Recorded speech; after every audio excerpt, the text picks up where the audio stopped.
ഏതോ ഒരമ്മ തൻ കയ്യാൽ അന്നു രൂപം ലഭിച്ചോരപ്പം നിൻ കയ്യിൽ കുർബാനയായി നീ വാഴ്ത്തി മുറിച്ചു വിളമ്പി. ഏതോ ഒരമ്മ തൻ കയ്യാൽ അന്നു രൂപം ലഭിച്ചോരപ്പം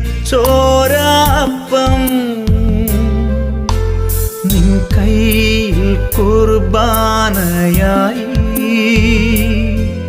നീ വാഴ്ത്തി മുറിച്ചു വിളമ്പി. നാഥായൻ ദേഹമാം അപ്പത്തെ അവിടന്ന്